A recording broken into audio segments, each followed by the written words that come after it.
கன்னியாகுமரி மாவட்டத்தில் நடைபெற்ற நிகழ்ச்சியில் கலந்து கொண்ட முன்னாள் குடியரசுத் தலைவர் டாக்டர் APJ அப்துல் கலாமுடன் பணியாற்றிய முன்னாள் விஞ்ஞானி இளங்கோவன் ராக்கெட் ஏவுதலில் தனியார் நிறுவனங்களின் பங்களிப்பு அவசியம் என வலியுறுத்தினார். பயணம் இளையோர் மன்ற சார்பில் கலை, இலக்கியம், நூலகம் மற்றும் விளையாட்டு விழா நடைபெற்றது. இதில் பங்கேற்ற இளங்கோவன் மரக்கன்றுகள் நட்டும் மாணவ மாணவிகளுக்கு வழங்கியும் நிகழ்ச்சியை துவக்கி வைத்தார். பின்னர் செய்தியாளர்களிடம் பேசிய அவர், இந்தியா இதுவரை 100 ராக்கெட்டுகளை ஏவுவதற்கு 43 ஆண்டுகள் எடுத்துள்ளதாகவும், உலகளவில் ராக்கெட் ஏவுதலில் தனியார் நிறுவனங்களின் பங்கு தொடர்ந்து அதிகரித்து வருவதாகவும் தெரிவித்தார். 2025ஆம் ஆண்டு உலகம் முழுவதும் 250 ராக்கெட்டுகள் ஏவப்பட்டதாகவும், அதில் 200 ராக்கெட்டுகள் அமெரிக்காவிலிருந்து புறப்பட்டதாகவும் கூறினார். அவற்றில் நாசா 7 ராக்கெட்டுகளை மட்டுமே ஏவிய நிலையில் பெரும்பாலானவை எலன் மஸ்கின் தனியார் நிறுவனத்தால் ஏவப்பட்டதாக குறிப்பிட்டார். இந்தியாவும் விண்வெளி துறையில் வேகமாக முன்னேற வேண்டுமெனில் ராக்கெட் ஏவுதலில் தனியார் நிறுவனங்களின் பங்களிப்பை அதிகரிக்க வேண்டும். அதனால் எந்த பாதிப்பும் ஏற்படாது என்றும் அவர் தெரிவித்தார். பயணங்கிறது மதவாரியாக உண்டு. காலையில கதிரவின் பயணம் மாலையில் முடிகிறது, மாலையில் தொடங்கும் நிலவின் பயணம் காலையில் முடிகிறது. அதே மாதிரி ISR ஸ்பேஸ் ஜேர்னி பயணம் இங்கே தான் ஆரம்பிச்சோம். இந்த பயணங்கிற பேர்லேயே நிறைய பல விஷயங்கள் நடந்துருக்கு. நான் பார்த்த வரைக்கும், படித்த வரைக்கும் நிறைய நல்ல விஷயங்கள் பண்ணிருக்கோம். முக்கியமா ஹெல்த், ஸ்போர்ட்ஸ், எஜுகேஷன், இது மாதிரியான இதெல்லாம் எல்லா யூத் கிளப்லையும் நடத்துறாங்க. முக்கியமா இவங்க கேட்குற சில கோரிக்கைகள் மிக அருமையாக இருக்கு. அதுல ஒண்ணுதான் ஏர் ஆம்புலன்ஸ். இந்த ஏர் ஆம்புலன்ஸ் சொன்னீங்கன்னா நீ ஒண்ணு தெரிஞ்சுக்கணும். புள்ளி விவரப்படி வருஷத்துக்கு 8,61,000 பேர் இறந்து போறாங்க. இதனால இறந்து போறாங்கன்னா சரியான நேரத்தில் ஹாஸ்பிட்டலுக்கு போக முடியும், அவ்வளவுதான். சின்ன ரீசன் தான், வேற ஒண்ணும் இல்லை. அவங்க ஒரு உடல்நிலை குறைவோ அவங்களோ நடந்து விட்டால் உடனே ஹாஸ்பிட்டலுக்கு போக முடியாத காரணத்தினால 8,00,000 பேர் ஒரு வருஷத்துக்கு சாகுறாங்க இந்தியாவில். அதில் தமிழ்நாட்டோட பங்கு இருக்கு. முக்கியமா கன்னியாகுமரி டிஸ்ட்ரிக்ட்ல 22,000 பேர் ஒரு வருஷத்துக்கு சரியான ஹாஸ்பிட்டலுக்கு சரியான நேரத்தில் போக முடியாததுனால இறந்து போகும். இது ரொம்ப முக்கியமான நீங்க பார்க்கணும். இன்னொரு ஸ்டேட்டிஸ்டிக்ஸ் சொன்னா நீங்க அதிர்ந்து போவீங்க. ஏர் ஆம்புலன்ஸ் இந்தியாவிலே 49 தான் இருக்கு. இந்த 49, 39 டெல்லியில தான் இருக்கு. தமிழ்நாட்டில் இருக்கிறது 0. ஏர் ஆம்புலன்ஸே இல்லை இந்த ஸ்டேட்ல. அதனால முதல்ல அந்த ஏர் ஆம்புலன்ஸ் அல்லது இப்ளேன், EVTO இப்படிலாம் மாடல்லாம் வந்துருச்சு. அந்த மாடல் தான் இங்கே இருந்துச்சு. ஒரு ஸ்டேட்டுக்கு ஒரு 10 ஏர் ஆம்புலன்ஸ் ஆள் இருக்கு. அது மாதிரி கன்னியாகுமரி டிஸ்ட்ரிக்ட் கண்டிப்பா இது ரொம்ப ரிமோட். எப்படின்னா அந்த காலத்திலேயே நான் பார்த்துருக்கேன். கலாம இங்கே வர்றதுன்னா நாகர்கோவில் விடுறது என்ன பண்ணுவாங்கன்னா திருவாண்டத்தை வந்து இறங்கி அங்கேயே நிறைய பேர் வருவாங்க தமிழ்நாடு மூலம். ஏன்னா ரொம்ப தூரமாக இருக்கு. நாங்கள் ஏர்போர்ட் அங்கே கன்னியாகுமரி இல்லை. 1977 புரட்சி தலைவர் MGR காலத்துல இங்கே ரயிலே வந்து நாகர்கோவிலுக்கு ரயில் வந்ததே ரொம்ப லேட்.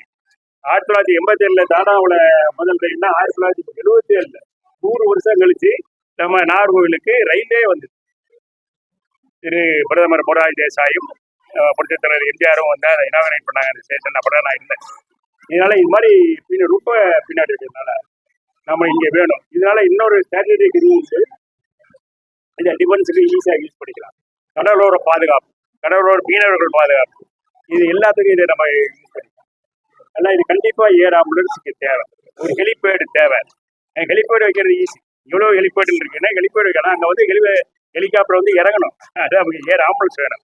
ஏன்னா ஒரு ஏர் ஆம்புலன்ஸுக்கு வந்து 16 lakhs ஆகும் ஆப்ரேட் பண்ணுறது வேறு. ஏன்னா ஹெலிகாப்டர் என்ன எப்படி சார்ஜ் பண்ணுவாங்கன்னா, நீங்கள் இங்கே ஹெலிகாப்டர் வேணும்னு நீங்கள் நாகர்கோவில் கேட்டீங்கன்னா இந்த ஹெலிகாப்டர் எங்கேயாவது மதுரையில் இருந்தால் மதுரையிலேருந்து ஆரம்பிக்கிறதுலேருந்து இங்கே வர்ற வரைக்கும் சார்ஜ் பண்ணுவாங்க.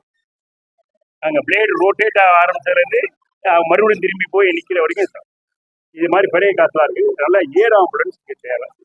முக்கியமாக இந்த மீனவர்கள் அதிகமாக கடலுக்கு போகிற பகுதி, அடிக்கடி புயல் வர்ற பகுதி, கடல் ஏற்றத்தாழ்வுகள் வர அதிகம், கடல் அரிப்புகள் அதிகம். இதெல்லாம் வந்து நம்ம கரைக்கு எப்படி கரைமேல் மிதக்க வைத்தால் தண்ணீரில் மிதக்க வைத்தான்ங்கிற மாதிரி தண்ணீரில் மிதந்துட்டு இருக்கிறவங்க கரையில இருந்தா உரையும். அதனால அதுக்குள்ள அமைப்புகளும் உண்டு. இதையே யூஸ் பண்ணி எப்போ புயல் வருது, எப்போ நீங்க வரணும், யார் யார் எந்தெந்த ஷிப் எங்க இருக்கு, எனேபிள்டு ஷிப்னு இருக்கு. அந்த மாதிரி படகுல கொட்டிட்டா அது கரெக்டா சொல்லும். இவர் எங்க இருக்காரு, எங்க வரணும், எப்ப திரும்பி வரணும், எப்போ காற்றோட திரும்ப இருக்குது, காற்றோட வேகங்கள் இருக்கிறது, இவர் உடனே திரும்பணும் அப்படிங்கிறத. அதனால இந்த மாதிரியான நுணுக்கமான இதெல்லாம் இங்கே முடியும். தனியார் மயம், சேட்டலைட் எல்லாம் தனியார் பண்ணியதுனால இது இழப்பா அது நல்லதுன்னு சேட்டலைட்ல நம்ம தனியார் மயம் பண்ணலாம். சேட்டலைட்டை ஒரு ராக்கெட்டை தான் தனியார் மயம் பண்ணலாம். சேட்டலைட்டை யார் வேணாலும் ஏவிடலாம். சேட்டலைட் யார் வேணாலும் பண்ணிடலாம். இப்போ கூட நான் கூட ஹைஸ்கூலில் கூட டிசைன் மாடலிங் பண்ணி ஒரு கோர்ஸ் நடத்தினா பண்ணிடலாம். ஆனால் அது ஏவுறதுக்கு வெஹிக்கிள் வந்து வேணும். ராக்கெட் வந்து பண்ணுறது உலகத்திலே 8 கண்ட்ரியில் தான் இருக்கு. இந்தியாவும் அதில் உண்டு. அதனால் இது தனிமயமாக்குனா இப்போ ஒரு சின்ன ஒரு புள்ளி விவரம் சொல்கிறேன் மறுபடியும். 2025 வந்து 250 ராக்கெட் வேர்ல்டு வைட் லான்ச் பண்ணாங்க. அதில் 200 ராக்கெட் அமெரிக்காவில், 50 ராக்கெட் தான் மற்ற கண்ட்ரிஸ் வந்து போகுது. அந்த 200லேயே அமெரிக்காவில் இது பண்ணதில் நாசா 7 அனுப்புது. 193 ராக்கெட் கிட்டத்தட்ட 7 மாதம் அனுப்புறாரு பிரைவேட் கம்பெனி. இப்போ சொல்லுங்க, பிரைவேட் கம்பெனி இழப்பா நஷ்டம்? நிறைய சேட்டலைட் வரும், நிறைய சேட்டலைட் உபயோகங்கள் அதிகமாக நிறைய லாஞ்சுகள் தேவைப்படுது. நிறைய லாஞ்சோட நிறைய ராக்கெட் வேணும் இல்லையா? அந்த ராக்கெட்டுகள் வேணா அது கவர்மெண்ட் மட்டும் பண்ண முடியாது. அதைத்தான் எலன் மாஸ்க் பண்ணிட்டாரு. அது மாதிரி இங்கேயும் ப்ரைவேடைசேஷன் வேணும். அதுக்கு தான் இதை கொடுத்துருக்காங்க. இது ரொம்ப நல்லது. 200 சேட்டலைட் லான்ச் பண்ணுங்கிறாரு சேர்மன் டாக்டர் நாராயணன். நம்ம ஊருக்காரர் தான், கன்னியாகுமரிக்காரர் தான். அவரான் சொல்றாரு 200 சேட்டலைட் லான்ச் பண்ணோம்னா எப்படி 20 ராக்கெட்டாவது வேணும். இந்த வருஷத்துல இன்னும் 1 ராக்கெட் போடும் சில பிராபலத்தினால. அப்படின்னா ஒரு வருஷத்துக்கு எப்படியும் 100 ராக்கெட் கிட்ட. நம்ம 100 ராக்கெட் லான்ச் பண்றதுக்கு 43 வருஷம் ஆச்சு இந்தியா. ஒரே வருஷத்துல 100 ராக்கெட் இது பண்றது எலன் மாஸ்க், ஸ்பேஸ் எக்ஸ். இப்போ நம்ம எங்க இருக்கோம் அங்க எங்க இருக்காங்க. இதுதான் நான் சொல்ல விரும்புறேன். 1927 வரப்ப தான் சொன்னாரு, பார்த்துட்டு வேற ஆர் வி. அது மாதிரி அவங்க அங்க இருக்காங்க, நம்ம இங்க இருக்கோம். இன்னும் நிறைய ராக்கெட் தனியார் மயமாக்கல் கண்டிப்பாக நல்லது வேண்டும்.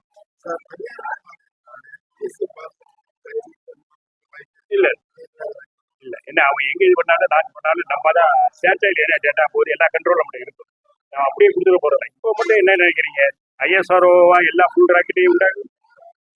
ஃபர்ஸ்ட் ஸ்டேஜ் இருக்கிற மோட்டார் எல்லாம் காதரேஜ் பண்ணிட்டு இருக்காங்க. அவங்க பிரைவேட் கம்பெனி இல்லையா? LNT பண்ணிட்டு இருக்காங்க. ஹீட் ஷீட் வந்து LMW லட்சுமி மிஷின் கோயம்புத்தூர் அவங்க பண்ணிட்டு இருக்காங்க. அது பிரைவேட் கம்பெனி இல்லையா? இது மாதிரி இப்பவே பிரைவேட் ஆர்கனைசேஷன் இருக்கு. பார்ட்டா இருக்கு, ஸ்டேஜா இருக்கு. ஸ்டேஜ் 1 ஸ்டேஜ் 2ங்கிறாப்ல. இப்போ வந்து என்ன பண்றோம், எல்லா ஸ்டேஜையும் ஒரு கம்பெனி கான்ட்ராக்ட் கொடுத்து PSC கூட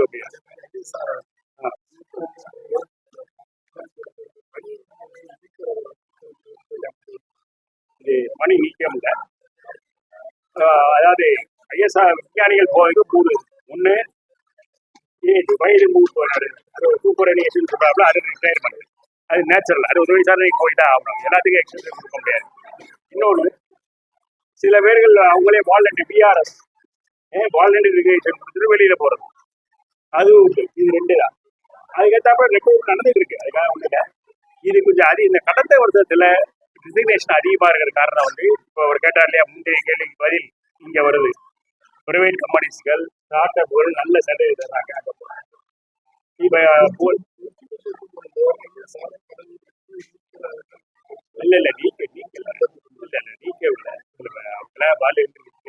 இது போனாங்க. நீக்கிறதுக்காக ஆக்சுவலி பெரிய விடாங்க நீக்கல, அவங்களா போனாங்க, ரிட்டையர்மெண்ட் ஆனாங்க. அப்படி பாத்தீங்கன்னா ISR மற்ற பொதுத்துறையோட கம்பேர் பண்ணி பாருங்க. இதுக்கு பேரு ஆர்டிஃபிஷியல் ரேட் சொல்லுவாங்க. ISRல 1.5 to 1.75, BHAல 3% ஆர்டிஃபிஷியல். ஏன் கவலைப்பட மாட்டேங்கிறீங்க? பேசுங்க கேட்குறீங்க பயந்து. BHAலையோ HALலையோ ஒரு இதை விட மோசமா போயிட்டு இருக்காரு 3%. அதெல்லாம் நம்ம ஸ்பேஸ் காரணம் வந்து நம்ம நிறைய ப்ரோக்ராம் நிச்சயமா வேணும், அனுபவம் வேணும்.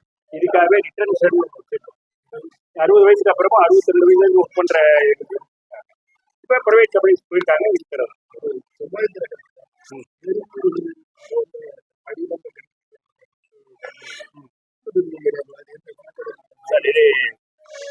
செவ்வாய்க்கிழமை முக்கியமா போனவங்க அமெரிக்கா அவங்க அனுப்புற டேட்டா அதை வச்சு நம்ம இங்க நம்ம என்ன போயிடுவோம் பண்ணிடுறாங்க. இது நிறைய மார்க்ஸ் மிகப்பெரிய ஏரியா. ஒரு சின்ன ஏரியால இருந்து அப்பப்போ கிடைக்குது. அப்புறம் இன்னொரு இது அனுப்புறாங்க, அது இன்னொரு ஏரியாவில் இருக்குது, அங்க இருக்கிறத காட்டுது. அதனால இது போயிட்டே இருக்கு. முதல் முறையா போயிடுறாங்க. அங்க ரோடு கிடையாது, பேங்க் கிடையாது, கிடையாது, எதுவும் கிடையாது. அதனால இப்ப கொஞ்சம் கொஞ்சமா எல்லா பிரயோகம் எடுத்துட்டு இருக்காங்க. வரும் நிச்சயமா ஏதாவது நம்பிக்கை டிவியில் வரும். என்ன வரப்போகுது அங்க? இந்திய எடுத்த விட அதெல்லாம் வளமையான இடம். ஃபுல்லா கார்பன் டை ஆக்சைடு எடுத்து பாரு, அங்கே சுவாசிக்க முடியாது. தண்ணி கிடையாது. இப்போதைக்கு ஐஸ் உள்ள இருக்கு. கார்பன் டை ஆக்சைடு ஐஸ் நிழல் கிடையாது. கிராவிட்டி நம்மளோட கம்மி. கம்பேர் பண்ணி எத்த பார்த்தா ரொம்ப கஷ்டமான ஏரியா போய் லீவ் பண்றது. பெட்ராய்டு எப்போ வேணாலும் வந்து அடிக்கும். நம்ம ஸ்ட்ரைக் பண்ணோம். பெட்ராய்டு ஸ்ட்ரைக் வந்து எவ்ரி டைம். ஏன்னா நம்ம இடத்துல வரல, அது காரணம் நம்ம அட்மாஸ்பியர் இருக்கு. அட்மாஸ்பியர் இல்லாத இடத்துக்கு போறது ஆபத்து நிறைய இருக்கு. நிறைய இடத்துல போயிட்டு போகணும். ஃபுட்டு வேணும். பட் ஸ்பேஸ்லாம் சொல்ல முடியாது. ஸ்பேஸ் ஃபுட்டு வேணும். ஸ்பேஸில் போய் எங்கே தங்குற வேணும், இன்ஃப்ராஸ்ட்ரக்சர் வேணும், ஸ்பேஸோட மெடிசன் வேணும், ஸ்பேஸ் என்விரான்மெண்ட் படிக்கணும், எல்லாம் இருக்கு. அதனால ஸ்பாட்ஸ் போக கொஞ்சம் கொஞ்சமாக எல்லாமே இன்னும் ஒரு 70 வருஷத்துக்கு மேலே ஆகும். எத்து மாதிரி எத்த அளவுக்கு மாற்றம் கம்பேர் பண்ணால் 70 வருஷம் ஆகும். 70 பில்லியன் செலவாகும். அதே நான்